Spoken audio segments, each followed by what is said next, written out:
Today I'm going to carry on making the custom pick that we started in the last video. If you remember, it's the one I'm making for Mr. John Doe. So previously we shaped the steel, we polished the steel, and in this episode I'm going to make the handle and bond everything together. If you've not seen part one, I'm going to leave a link to that video up there, and if you have, let's carry on making this pick. With the steel polished and masked, we can now go ahead and make the holes that will pin this pick together. I'm using 2mm brass tubes to hold our pick together, and to make those holes I'm going to use this metal punch. These metal punches are pretty cheap. I think I paid about £15 or £20 for this off Amazon or eBay. Way easier than trying to drill through stainless steel.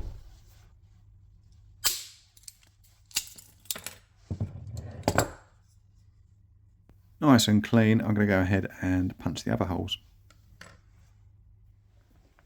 That's our steel pretty much finished, so I'm going to use the steel as a template to mark out the acrylic.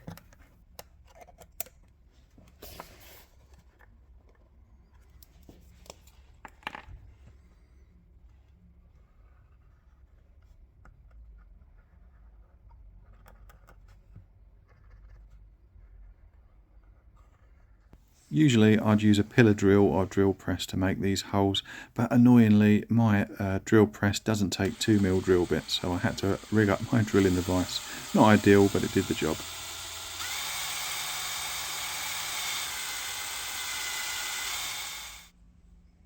I've slid the brass tube pins into the scales, and it's also taped together with masking tape. That holds the two scales together while I use the hacksaw to cut the shape out.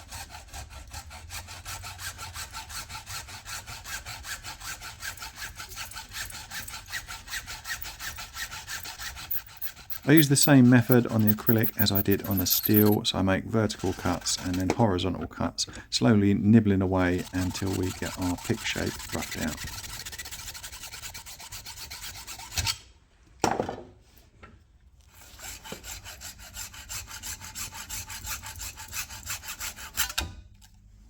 That's the pick shape roughed out, so we're going to move over to the sander and do some fine shaping.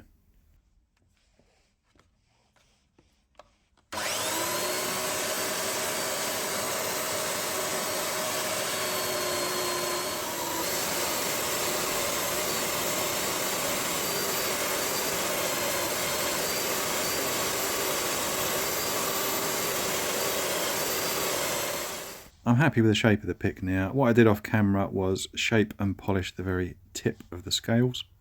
It's very difficult to get to this area once we've epoxied this steel into the handle, so I like to finish it and then mask it up, just a little bit of masking tape. It'll make life a lot easier later on. I've trimmed back the masking tape on the steel, so we are ready to epoxy this pick together. I like to use the 5-minute clear epoxy from Gorilla Glue. It's a little bit expensive, but it does the job. Gives you about 5 minutes before the epoxy starts going off. That's kind of dependent on temperature. But once you start mixing it together, you don't want to hang around, as it does get tacky quite quickly.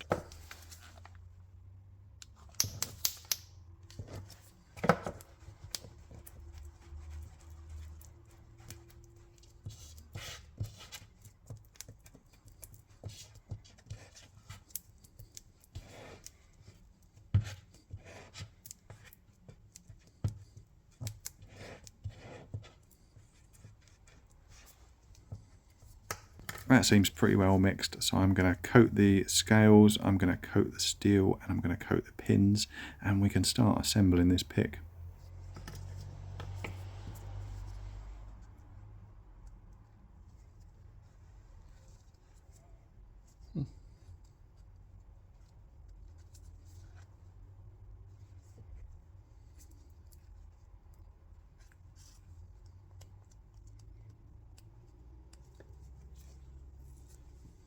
Much of the epoxy that I'm putting on the scales and putting on the pick is going to get squirted out when we clamp this up, but I'd much rather have too much than too little.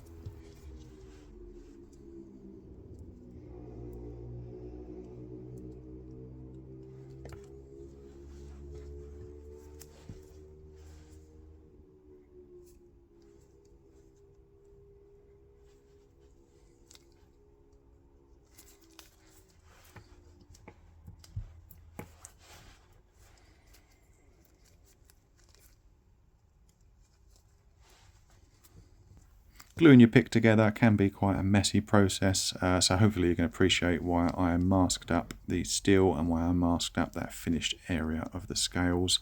We don't want epoxy going over the mirror polish on the steel.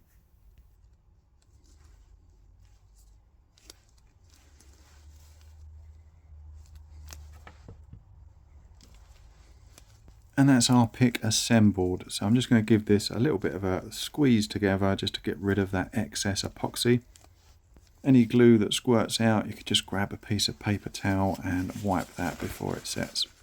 It's much easier to wipe up any excess epoxy now because once it hardens, of course, we're going to have to sand it down, and that's just creating extra work.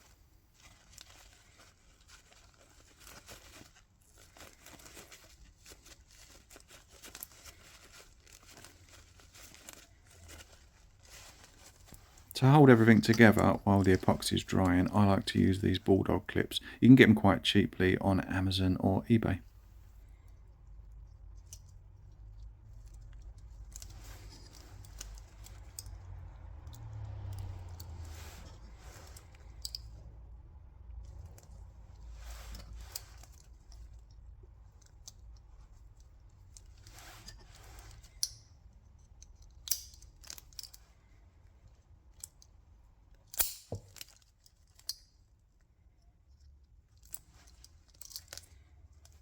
I think that should do us. The only thing to do before we let this dry is to get as much of the epoxy out from where the tip of the scales meets the steel.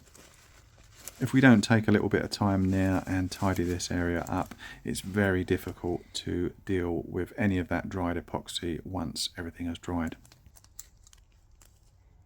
I think I'm happy with that now. I'm going to leave this to dry for a few days. It's quite cold here in England, so I'm going to probably leave it on the bench for about 4 days, and then we'll come back to it and finish it up. The epoxy seems to have set nicely, so now I'm going to cut off the excess brass tube.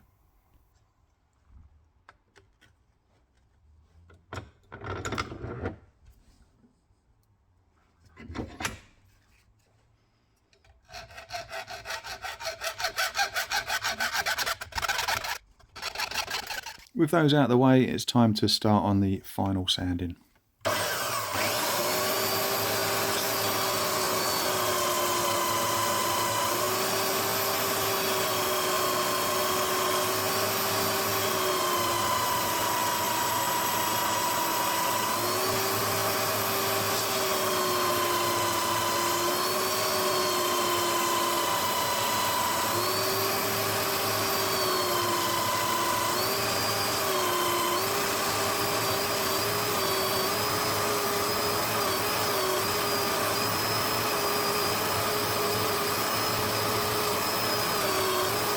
I've sanded everything flat on this pick, but I want to create a more rounded shape, so I'm going to use the sander to create a bevel on these sharp edges.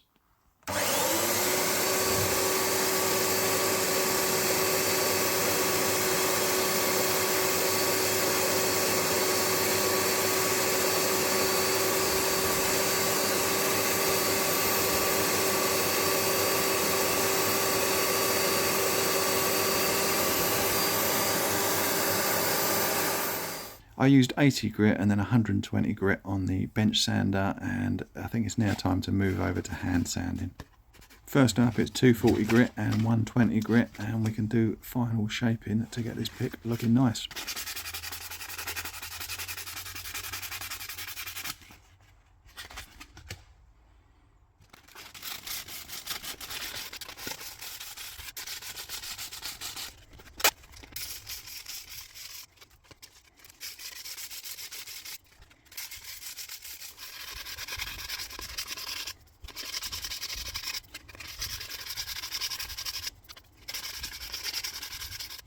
Most of the rough cuts from the bench sander have been taken out, but now we're going to carry on working our way up the grits. We'll get rid of those.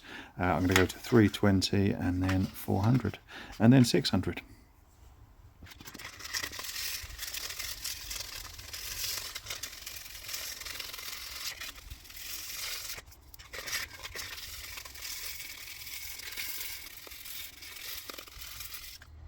320, 400 and 600 done, and our pick is looking nice and smooth. I'll get rid of some of this dust here so we can see how he's looking. Very smooth. But we're not finished yet, we've got a long way to go. I'm going to get involved now with the 800 and the 1000. Getting a bit tired now.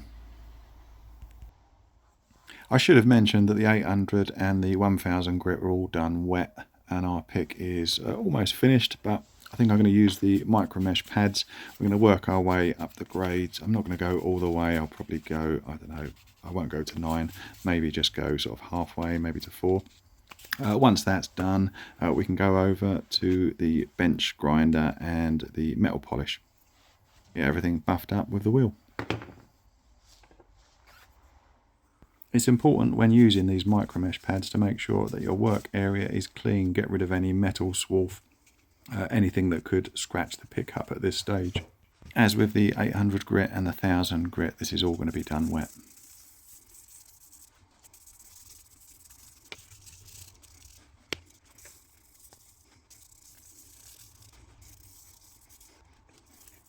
While it is a lot of work to go through all of the grits of sandpaper and then onto the micro mesh pads, it will give you a mirror finish on your acrylic. You can skip a lot of the stages, go straight to the buffing wheel, but you will have imperfections in your pick, and the only way I've found to have a really smooth mirror finish with no imperfections is to just put in the time, put in the work and go through those grades.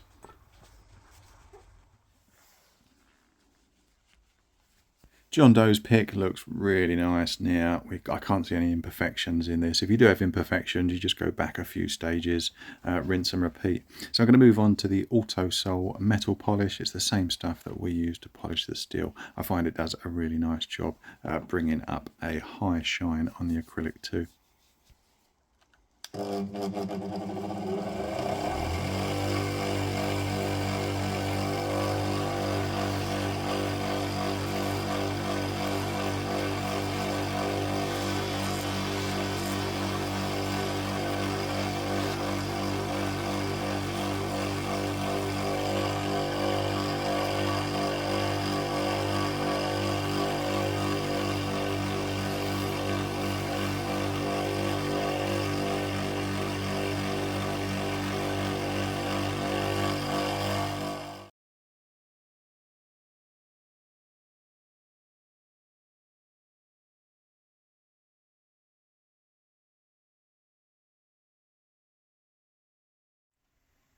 Always nice to see glamour shots of custom picks, but let's give you a video close-up. This pick came out really well. I'm really pleased with it. We've got our flat hook, which is a medium rise, all polished up, and the handle is polished up as well. It's a lot of effort to go through all of those grades of sandpaper. But if you do go through it, you do get really nice results, as I hope you can see there. And that acrylic is absolutely gorgeous. I really like that. Overall, really pleased with the way this came out. I hope that Mr. John Doe is going to enjoy using it. That shape in particular is really good for picking pins up. It's nice and comfortable, and also comfortable for picking pins down. So I'm going to get this one packed up, sent off to John Doe, and I hope you've enjoyed watching that. If you are interested in getting involved in making custom picks, hopefully there's some tips in there that will inspire you to start making them. Don't forget to like, comment and subscribe on this video, and I'll see you on the next one.